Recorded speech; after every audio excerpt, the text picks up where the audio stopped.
오늘은 회복으로 이끄는 사랑이라는 제목으로 말씀의 은혜를 나누도록 하겠습니다. 세움교회를 세우고 설교를 꽤 많이 했다라고 생각했는데 오늘처럼 긴장되는 경우도 없었던 것 같습니다. 오늘은 고유명절인 설을 맞이해서 우리 성도님들은 그 대부분 이렇게 출타하시고 또 신강서 집사님 가정에서 이렇게 중간을 다 채워주셔가지고 얼마나 감사한지, 그리고 제 앞에 계셔가지고 얼마나 부담스러운지 좀 이해를 하시고 또 실수가 있더라도 하나님 앞에 감사하시기를 소망합니다. 예수님께서 주로 사역하시는 위치가 어디냐면, 자막을 좀 띄워주시겠습니까? 갈릴리 지방에서 예수님께서 주로 사역하셨습니다. 이게 지도 가운데 저 위쪽에 나와 있는 부분입니다. 그리고 오늘 본문 말씀이 진행되어지고 있는 지역이 바로 저기 표시되어져 있는 지역에서 예수님께서 주로 말씀을 전하셨습니다. 지난 시간에 이 갈릴리 지역이 가지고 있는 특징에 대해서 말씀드렸었는데, 북쪽에 위치하고 있기 때문에 아수르라든지 바벨론이라든지 그런 침략을 굉장히 자주 당했던, 그래서 소외된 그런 지역이었습니다. 그렇기 때문에 이 지역에 살고 있는 사람들은 스스로가 아주 피해의식을 가지고 있는 그런 마음들이 많았습니다. 그런데 예수님께서 처음으로 복음을 전하시고 주 사역의 무대를 이곳으로 삼으신 이유는 그들을 찾아가시고 그들을 위로하시는 하나님의 은혜가 있는 것입니다. 1장 우리가 앞쪽에서 살펴보았던 것처럼 우리가 예수님께서 복음을 전하시면서 하셨던 사역들 가운데 하나가 가버나움에서 들어가셔서 그들에게 복음을 전하시는 일입니다. 21절 말씀에 보시면 이렇게 이야기하고 있는데, 그들이 가버나움에 들어가니라 예수께서 곧 안식일에 회당에 들어가 가르치시매라고 시작하고 있습니다. 이 안식일 날에 가버나움에서 회당에서 가르치셨는데, 이 회당이라고 하는 곳은 하나님의 은혜와 사랑이 넘치는 곳이어야만 되는데, 그곳에서 어떤 사람이 발견됩니까? 더러운 귀신 들린 사람이 발견이 되어지게 됩니다. 하나님의 은혜, 하나님의 사랑이 식어지고 하나님의 역사가 사라지게 되니까 더러운 귀신이 자리를 잡고 있는 겁니다. 그래서 예수님께서 이 더러운 귀신을 쫓아내시고 그들 가운데에 하나님의 놀라운 일들을 나타내 보이셨습니다. 그때 사람들의 반응이 27절에 보면 다 놀라 서로 물어 이르되 이는 어찌미냐 권위 있는 새 교훈이로다 라고 말하면서 귀신이 물러갔는데 그의 가르침에 대하여 이야기하면서 이제 이스라엘 백성들 가운데에 진정한 회복이 일어나고 있다라고 하는 사실을 선포하고 있습니다. 성도 여러분, 이 회당에서의 이렇게 은혜를 베풀었던 예수님과 그의 제자들이 어디를 향하고 있습니까? 29절 말씀에 보면 회당에서 나와 곧 야고보와 요한과 함께 시몬과 안드레의 집에 들어갔다라고 말합니다. 그곳에서 시몬의 어머니의 열병을 고쳐주게 되죠. 여러분, 장소적 변화를 우리는 눈여겨봐야만 하는데, 지금 온 이스라엘에서 갈릴리 지방으로, 그리고 그들이 가버나움 지방으로, 그리고 그 회당 안으로, 그리고 그 가정 안으로 가고 있는 모습들을 보게 됩니다. 하나님의 은혜는 멈춰져 있는 것이 아니라 흘러가게 되어져 있는데 어디로 향하고 있습니까? 하나님의 역사가 있는 이스라엘 속으로, 그들 가운데 있는 나사렛 동네로, 그들 속에 있는 가버나움으로, 그리고 회당 안에서, 그리고 가정으로 향하고 있습니다. 우리가 예수님을 믿고 우리가 향해야 될 방향성이 어디냐? 예수 그리스도의 사랑이 내 안에 넘친다면 내가 속해져 있는 공동체 안으로 향하고 그들과 화목하고 그들과 사랑을 누리면서 다시 세상을 향해 나아가는 것이 바로 성경이 우리에게 요구하시는 삶의 방향성이라는 사실을 놓쳐서는 안 됩니다. 이런 맥락 속에서 오늘 복음 말씀에 등장하는 이야기도 같은 의미를 품고 있습니다. 오늘 35절 말씀은 새벽 아직도 밝기 전에 라고 말합니다. 예수님께서 하루 동안 있었던 이 일입니다. 회당에서 가르치시고 귀신을 쫓아내시고 또한 시몬의 장모의 병을 고쳐주시고 그리고 난 다음에 아침에 일찍 일어나셔서 한적한 곳에서 기도하고 계십니다. 예수님이 왜 기도하셨을까요? 제가 성경을 읽으면서 이해되지 않는 것 중에 하나가 예수님이 기도하셨다라고 하는 부분입니다. 왜냐하면 예수님은 우리의 기도를 들어주시고 우리에게 응답하여 주시는 메시지를 받으시는 분이시잖아요. 그런데 예수님이 왜 기도하실까요? 왜 한적한 곳에 가셔서 기도하시고 그 하나님의 인도하심을 받으셨을까요? 이것은 바로 예수님도 하나님과의 영적 교제를 통하여서 그의 사역을 이어가시기 때문입니다. 하물며 우리 같은 주의 자녀들도 기도하지 않고 무엇을 한다는 것은 참 교만에 속해져 있다라고 말할 수가 있는 것이죠. 오늘 본 말씀에 보면 예수님이 기도하시는 장소를 한적한 곳이다 라고 이렇게 표현하고 있는데 12절에서 표현하고 있는 보면 12절에 보시면 성령이 곧 예수를 어디로요? 광야로 몰고 가셨다 했는데 이 광야라고 하는 단어와 오늘 35절에서 말하고 있는 이 한적한 곳이라고 하는 단어가 동일한 단어를 사용하고 있습니다. 이 광야 같은 곳에 한적한 곳에 예수님이 가신 이유는 그곳에서 하나님의 은혜를 경험하고 그곳에서 하나님의 도우심이 있기 때문입니다. 이스라엘 백성들에게 있어서 광야는 어떤 곳입니까? 40년 동안 하나님으로부터 훈련받아줬고 하나님의 은혜를 경험했고 하나님의 인도하심을 받았던 장소입니다. 그런 의미에서 예수님도 광야 같은 그 한적한 곳에서 기도하시면서 하나님의 인도하심과 그의 도우심을 구하고 있는 것이죠. 이렇게 기도하고 있을 때에 어떤 일이 벌어지고 있습니까? 36절과 37절 말씀 가운데 특별히 37절을 보면 만나서 이르되 모든 사람이 주를 찾나이다 라고 말합니다. 예수님의 제자들이 예수님께서 보이지 않는 것을 발견하고 예수님을 찾아갔습니다.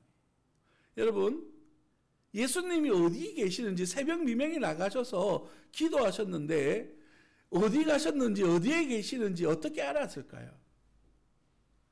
예수님께서는 평소에도 이렇게 기도하고 계셨다는 사실을 우리는 알 수가 있는 것입니다.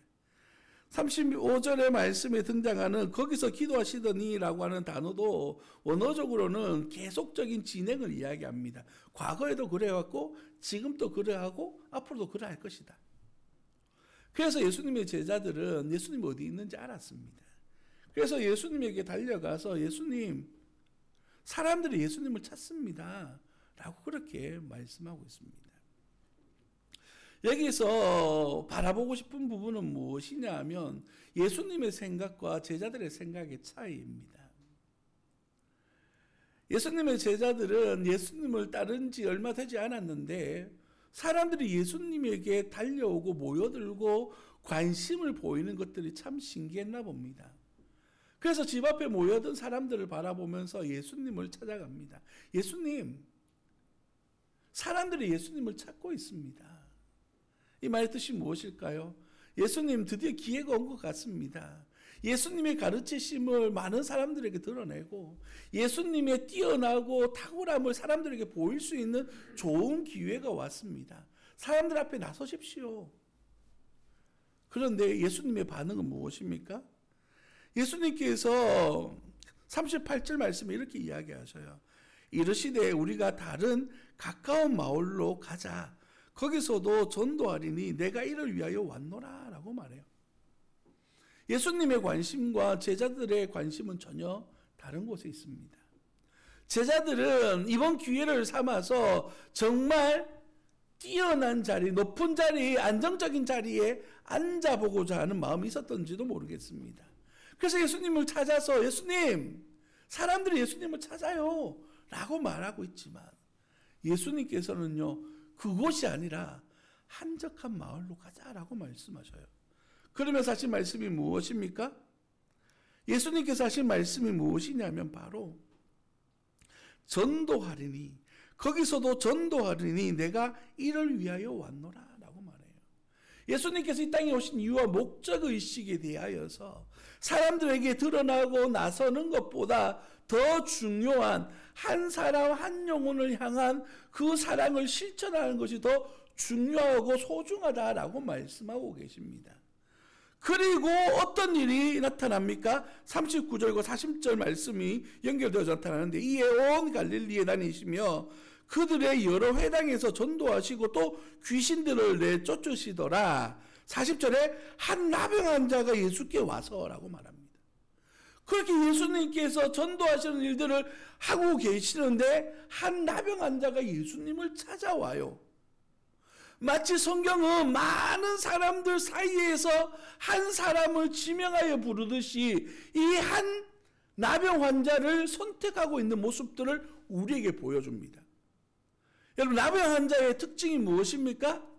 나병이라고 하는 것은 성경에서 말하는 나병은 아주 심각한 피부병을 말합니다. 우리가 말하는 한센병 또 거기에 포함된 병 중에 하나입니다. 그래서 그들은 하나님으로부터 저주받았다라고 하는 그러한 생각을 가졌습니다.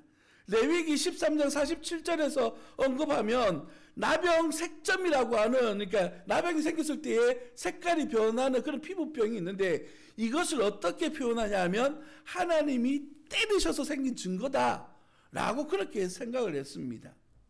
하나님의 심판으로 인해서 생긴 것이다.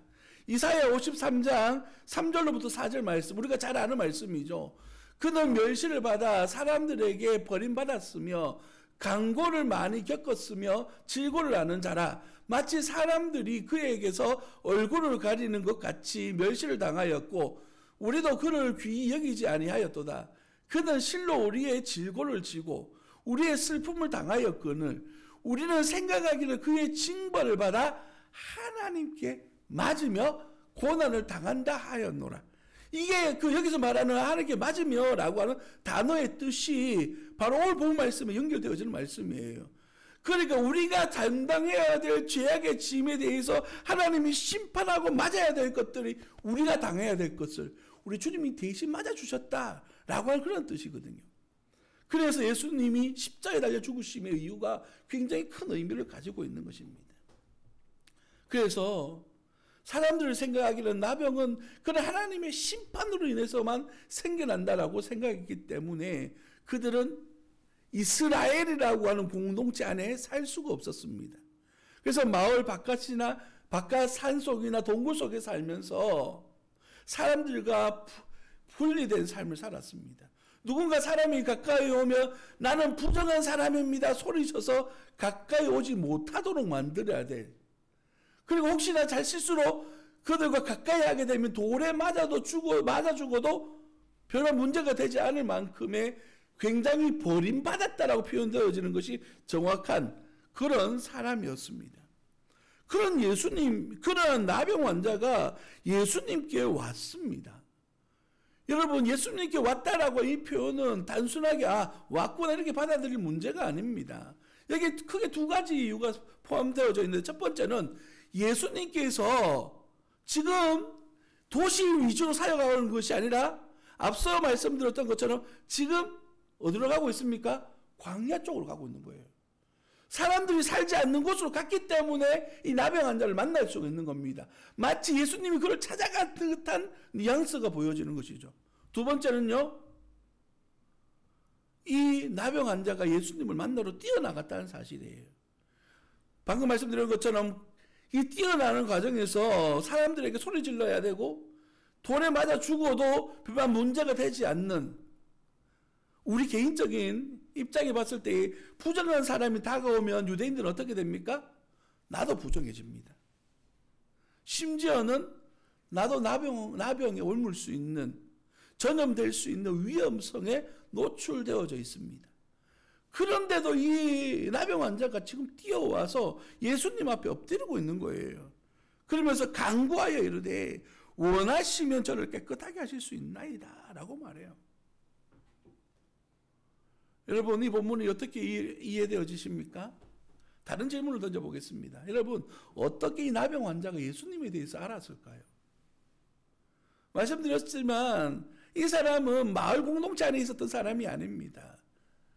소외되고 분리되어진 세상에 살아가고 있었던 그가 어떻게 예수님의 이야기를 들었을까? 그 과정에 대해서 성경은 기록하고 있지 않지만 그는 예수님에 대한 이야기를 듣고 예수님을 만나는 것만이 자기에게 참 소망이라고 하는 사실을 깨닫고 예수님 앞에 뛰어 달려 나아가고 있는 거예요. 이것만이 살 길이다라고 하는 그러한 간절함이 지금 드러나고 있는 장면이 이 본문의 말씀이라는 것입니다. 성도 여러분, 여러분은 주님께 나아갈 때 어떠한 마음으로 주님께로 나아가십니까? 우리가 1년에 52번 드려지는 주일의 예배 가운데 어떠한 자세로 예배에 참여하고 계십니까? 그저 일상적인 하루하루들 속에 이 주일의 예배를 맞추어서 살아가고 있지는 않습니까? 우리가 시간에는 두 가지 개념이 있다고 말씀드렸습니다. 첫 번째는 모든 사람이 경험하고 있는 시간입니다. 누구에나 동일하게 흘러가는 한 시간이라고 하는 시간이 지나가요. 그러나 특별하게 우리에게 의미를 부여하는 시간이 있습니다. 이 시간은 나 개인에게만 주어지는 특별한 시간들이에요. 생일이 되어졌을 때 다른 사람들에게는 평범한 날이지만 이 사람에게는 생일날은 어떻습니까? 특별한 날이 되어지잖아요. 이런 것처럼 오늘 우리의 예배가 세상 사람들에게 지나가는 한 시간의 시간이 아니라 나에게는 특별한 한 시간이 되어지기를 예수님 이름으로 축복합니다. 이 한 시간을 위하여 마음을 쓰고 시간을 들이고 준비해서 하나님께로 나오는 과정이 필요한 거예요. 그래서 유대인들은 주일 예배가 끝나고 나면 그 은혜와 그 사랑에 감격하여 3일을 살아간답니다. 그리고 또한 주실 하나님의 은혜와 소망을 바라보면서 3일을 살면서 주일을 바라보며 살아간대요. 안식을 바라볼 때 그래 본다는 거죠. 우리에게 있어 주일은 기대되어지고 소망이 되어지고 이날에 경험해야 될 하나님의 사랑에 대한 간절함과 소망이 있습니까? 이날을 위하여서 하나님의 말씀을 묵상하고 기도하고 찬송하면서 오늘 내게 주실 말씀은 무엇이고 주님께서 내게 베풀어 주실 그 사랑은 무엇입니까에 대한 간절한 소망으로 주님 앞에 예배하고 있습니까? 평소와 다르지 않은 그저 지나가는 한 시간에 그런 시간이 아니라 내게 특별한 한 시간으로 내 가슴 깊이 뿌리 박아서 나를 살게 하고 나로 하여금 승리하게 만드는 하나님과 깊은 교제를 이루어내는 은혜의 시간 되어지기를 예수님 이름으로 축복합니다. 오늘 이 나병 환자는 예수님께 엎드려 뭐라고 말씀을 하냐면 원하시면이라고 말해요. 그 뜻이 내 뜻대로 되어지는 것이 아니라 우리 아버지 뜻대로 되어지기를 원합니다 라고 기도했던 예수님처럼 주님께서 원하시면 나를 고쳐줄 수 있습니다 라고 그렇게 지금 고백하고 있는 거예요. 이 고백에 대하여 예수님의 반응은 무엇입니까? 41절 말씀에 예수께서 불쌍히 여기사 손을 내밀어 그에게 대시며 이르시되 내가 원하노니 깨끗함을 받으라. 예수님께서 나병 환자를 고쳐주시는데 어떻게 고쳐주고 있습니까? 첫 번째, 불쌍히 여기셨다라고 말해요. 이것을 우리는 구약성경에서 헤세드, 은혜롭게라고 해석도 가능합니다. 하나님의 긍휼하신 사랑으로 끊임없는 그 사랑의 손길로 그를 안아주시는 모습. 두 번째 뭐라고 이야기하죠? 여기서 불쌍히 여기서 손을 내밀어라고 말해요. 터치하셨다는 거예요. 나병 환자가 가지고 있는 그런 위험성보다 우리 주님의 사랑은요, 손을 대시며 그를 고쳐주셨대요. 이 일을 경험하고 있는 나병 환자는 어떤 경험이었을까요? 나병이 생기고부터 사람들 접촉을 해본 적이 없었을 것입니다. 오히려 가까이 갈 때마다 소리 질러야 되고 가까이 오지 못하도록 막아왔던 그에게 지금 긍휼하신 사랑의 손길이 닿고 있는 거예요. 이게 얼마나 놀라운 은혜입니까? 얼마나 놀라운 축복입니까? 우리의 삶 속에 이러한 하나님의 만지심이 있기를 예수님 이름으로 축복합니다. 깨끗함을 받아라 라고 말씀하시는 이 깨끗하다라고 하는 표현 속에는 치료하다 외에도 정결하게 하다, 깨끗하게 하다라고 하는, 씻어내다라고 하는 그런 뜻을 가지고 있습니다. 이 말은 병이 나았다라는 의미도 포함되어지지만 영적으로 하나님께서 깨끗하게 만드셨다라고 하는 영적 의미도 포함되어진 겁니다. 그가 소망했던 육신적 나음을 포함해서 영적인 은혜를 경험하고 있는 이 순간을 우리는 지금 목도하고 있는 것이죠. 히브리서 9장 14절 말씀에 보면 오늘 이렇게 말씀하고 있습니다. 하물며 영원하신 성령으로 말미암아 흠없는 자기를 하나님께 드린 그리스도의 피가 어찌 너의 양심을 죽은 행실에서 깨끗하게 하고 살아계신 하나님을 섬기게 하지 못하겠느냐라고 말씀하고 있습니다. 우리 주님께서 우리를 깨끗하게 하시고 우리로 하여금 은혜 가운데 구원하여 주신 이유는 하나님을 섬기게 하지 못하겠느냐, 우리의 삶을 통하여서 하나님을 섬기는 삶을 살도록 우리를 요구하고 계시다는 것이에요. 사랑하는 성도 여러분, 구원받은 백성으로서의 은혜로운 삶이 여러분 가운데 가득하기를 예수님 이름으로 축복합니다. 저와 여러분의 삶이 결국에는 복음적 사명을 감당하는 그런 삶이 되어져서 하나님 나라 복음이 이 땅에 증거되어지는 능력으로 나타나기를 예수님 이름으로 축복합니다. 오늘 제목을 회복으로 이끄는 사랑이라고 정해보았습니다. 회복이라고 하는 것은 결국에는 우리가 구원받는 것이고 병으로부터 자유되어지는 것이에요. 그러나 우리 주님께서 이렇게 회복해 주시는 이유가 무엇이냐라는 것이죠. 그것은 바로 38절에서 말했던 것처럼 가자, 거기서도 전도하리니. 우리 주의 복음이 증거되어지는 일들을 우리에게 맡기시기 때문이라는 사실입니다. 우리 주님께서 교회를 세우심의 이유와 목적이 무엇입니까? 첫 번째는 예배자들로 하여금 함께 모여서 하나님을 예배하도록 교회를 세우십니다. 그리고 이 복음의 사명과 사역이 교회를 넘어 우리가 속해져 있는 이 지역사회 가운데에 하나님 나라를 완성해 나아가도록 우리를 제자로 파송하고 계시다는 사실을 또한 인식하고 인정해야만 하는 것이에요. 그것이 바로 교회가 해야 될 역할이고 성도가 감당해야 될 사명이기도 한 것입니다.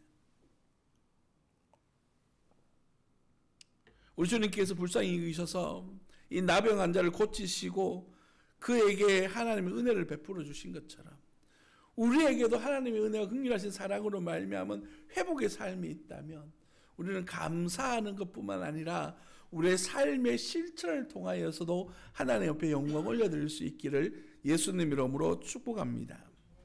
그런데 본문은 이상한 쪽으로 흘러가고 있습니다. 44절 말씀 보면 이렇게 이야기해 이르시되 삼가 아무에게 아무 말도 하지 말고 가서 내 몸을 제사장에게 보이고 네가 깨끗하게 되었으니 모세가 명한 것을 드려 그들에게 입증하라 하셨더라라고 말합니다. 이 44절에는 두 번으로 끊어서 보아야 되는데 첫 번째, 삼가 아무에게도 아무 말도 하지 말라라고 말하는 것입니다.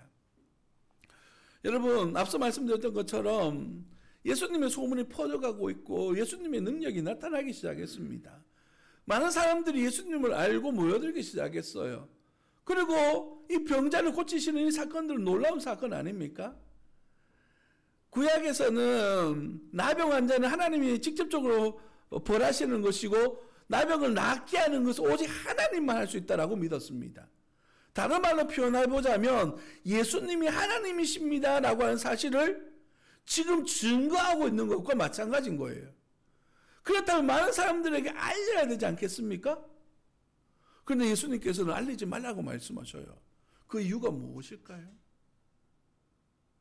지금 예수님께서는 초기 사역, 이제 사역을 시작하셨습니다. 3년의 사역 가운데 이제 시작점을 알리는 것이에요. 그런데 2장으로 넘어가면 어떤 일이 벌어지냐면 이제 예수님에 대해서 관심을 가지는 것뿐만 아니라 반대하는 세력들도 생겨나기 시작해요. 앞으로 3년의 사역들을 이어가야 되는데 오히려 예수님의 사역이 많은 사람들에게 알려짐으로 어려움을 겪게 되는 거예요. 본문에서도 그렇게 이야기합니다. 45절에 보면 그러나 그 사람이 나가서 이 일을 많이 전파하여 널리 퍼지게 하니 그러므로 예수께서 다시는 드러나게 동네에 들어가지 못하시고 오직 바깥 한적한 곳에 계셨으나 라고 말합니다. 예수님께서 큰 마을로 사람들이 북적거리는 곳에서 복음을 증가하지 못해요. 사람들이 알아보고 몰려드니까 예수님이 말씀을 전하시기가 쉽지 않은 겁니다. 그래서 한적한 곳을 찾아다닐 수밖에 없게 되어지는 것입니다. 그래서 사람들은 모여들기 시작합니다. 복음이 멈춰지진 않아요. 그러나 더 많은 사역을 할 수 있는 기회들이 빼앗겨지는 모습들을 보게 됩니다. 그래서 예수님께서 금하셨습니다. 그리고 44절에 두 번째 나오는 가서 내 몸을 제사장에게 보이라 라고 말씀하시는 것은 조금 맥락이 다릅니다. 이제 예수님께서 나병 환자의 병을 고쳐주셨어요. 여러분, 병이 나았으니까 이 나병 환자는 어떻습니까? 깨끗해졌지 않습니까? 회복되어졌어요. 그런데 이 나병 환자가 깨끗해졌다라고 선포할 수 있는 사람은 제사장들이었습니다. 그리고 이 제사장들이 선포해 줘야지만 이 나병 환자가 이스라엘 예배 공동체 안으로 들어올 수가 있는 거예요. 병 나아져도 제사장이 그렇다라고 인정해 주지 않으면 공동체 안으로 돌아올 수가 없어요. 병 나은 것으로 끝나버린단 말이에요. 반밖에 치료가 안 되어진 거나 마찬가지인 겁니다. 예수님의 이 배려와 안배가 얼마나 놀라운지요. 이 사람은 병 낫는 것에 집중했을지도 몰라요. 그러나 병 낫고 난 다음에 그 후속 조치를 바르게 해주지 않았다면 이 사람은 다시 이스라엘 공동체 안에서 역할을 하지 못했을 겁니다. 이것이 무엇을 상징하냐 하면 우리가 무엇이든지 주의 일을 감당할 때의 질서와 상황에 맞게 일을 해야 된다는 거예요. 마치 나 몰라라 라고 말하는 것처럼 이 일 저질러 놓고 뭐 내가 할 일은 다 했으니까 나머지는 알아서 하면 되지. 이런 식의 태도는 옳지 않다는 겁니다. 우리 주님께서 원하시는 것은 온전한 회복을 원하셔요. 나병 환자가 가지고 있는 특징 중에 하나는 몸이 부정해져서 공동체로부터 버림받는 것. 이것이 두 번째로 받는 큰 형벌이었는데 그 형벌의 용서로 말미암아서 이제 공동체 안으로 들어오는 것. 이것이 온전한 회복이 되어지는 것이죠. 말씀을 마무리하려고 합니다. 성도 여러분, 우리가 주님을 만나고 주님의 은혜를 경험하는 것 정말 귀하고 복된 일입니다. 그러나 우리가 하나님의 은혜를 경험한다고 해서 내 마음대로 해도 된다라고 하는 것을 이야기하는 것이 아니에요. 공동체 안에 회복되어져 돌아온 이 나병 환자처럼 질서 안에서 그 환경 안에서 살아가야만 되지. 마치 독불 장군인 것처럼 내가 하나님 앞에 은혜 받았으니까, 내가 하나님으로부터 특별한 능력을 받았으니까 내 앞에 순종해야 되고 내 말대로 해야 되고 마치 본인이 무엇이 된 것처럼 그렇게 이야기하고 있는 이들이 얼마나 많은지 모릅니다. 혼탁해진 시대, 질서가 없는 시대, 이런 시대가 바로 요즘 같은 시대예요. 사랑하는 성도 여러분, 은혜라고 하는 것은 하나님의 질서 안에 거하는 것을 의미합니다. 오늘날 우리가 살아가고 있는 이 시대 가운데 하나님의 은혜를 경험하고 있다면 하나님의 질서 안으로 들어오고 하나님께서 만들어 놓으신 그 틀 안에서 하나님의 나라를 누리며 살아가시기를 예수님 이름으로 축복합니다. 우리의 삶 속에 오직 하나님의 은혜와 사랑이 넘쳐나기를 예수님 이름으로 축복합니다. 기도하겠습니다.